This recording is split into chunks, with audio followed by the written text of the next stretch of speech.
শোক প্রস্তাবে উল্লিখিত ব্যক্তিবর্গ এবং জুলাই যোদ্ধাদের স্মরণে 1 মিনিট নীরবতা পালন করার জন্য অনুরোধ জানাচ্ছি। তারপর মোনাজাত করবেন মাননীয় ধর্মমন্ত্রী, মাননীয় মন্ত্রী জনাব কায়কোবাদ। 1 মিনিট নীরবতা, তারপর মোনাজাত। 1 মিনিট দাঁড়িয়ে নীরবতা পালন করুন।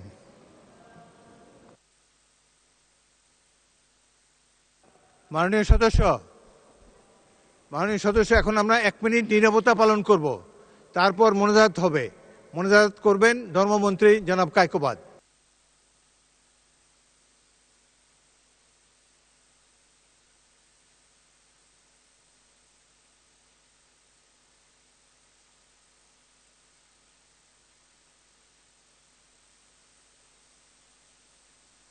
ধন্যবাদ।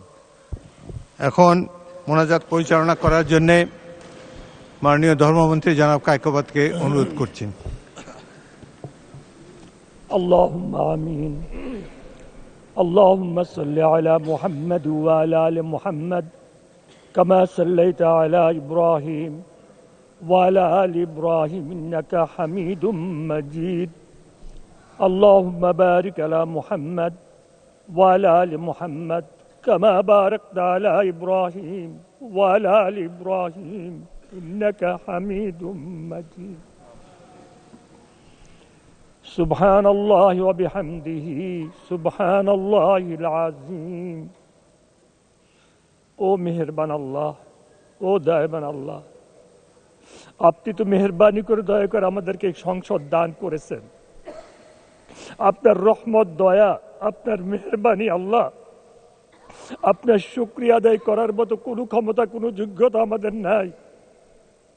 আমরা যদি সারা জিন্দেগি আপনার কাছে সেজদায় পড়ে থাকি, আপনার কিঞ্চিত শুকরিয়া আদায় হবে না। আপনি এই জালেমদেরকে বিদায় করে দিয়ে আমাদেরকে একটা সুষ্ঠু নির্বাচনের মাধ্যমে সংসদে এনে হাজির করেছেন।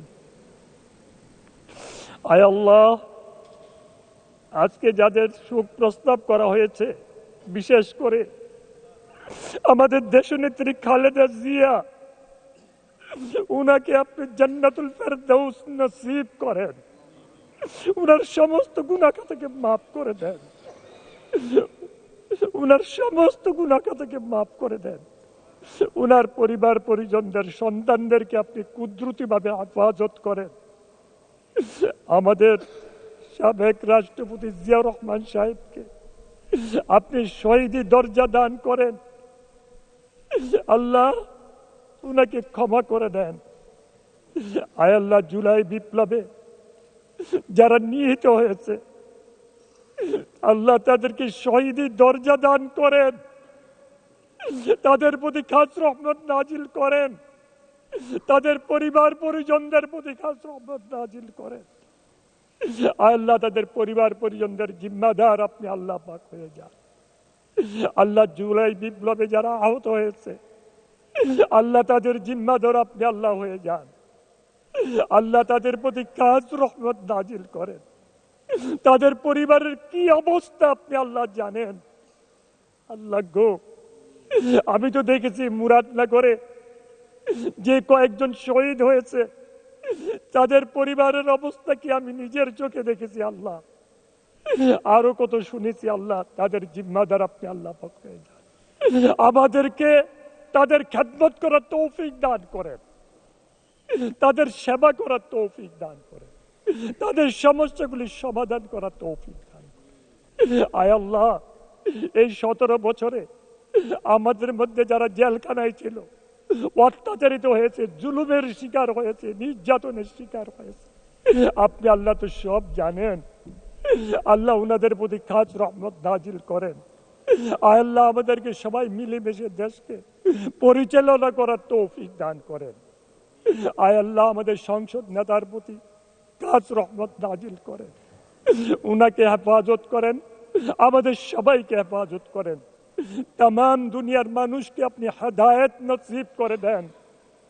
আল্লাহ, বিশেষ করে মধ্যপ্রাচ্যে যে অবস্থা সৃষ্টি হয়েছে, আল্লাহ আপনি দয়া করে তা থেকে মুক্ত করে দেন। আল্লাহ, আল্লাহ যাদের জন্য আজকে শোক প্রস্তাব আনা হয়েছে, তাদের প্রতি খাস রহমত নাজিল করেন, তাদেরকে ক্ষমা করে দেন, ক্ষমা করে দেন আল্লাহ, আমাদেরকেও ক্ষমা করে দেন আল্লাহ।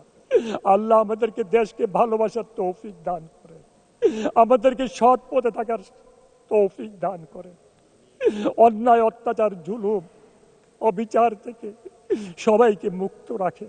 ওয়াসাল্লাল্লাহু তাআলা আলা খায়রি খালকি মুহাম্মদ ওয়া আলিহি ওয়াসহাবিহি আজমাইন বিরহমাতিকা ইয়া আরহামার রাহিমিন।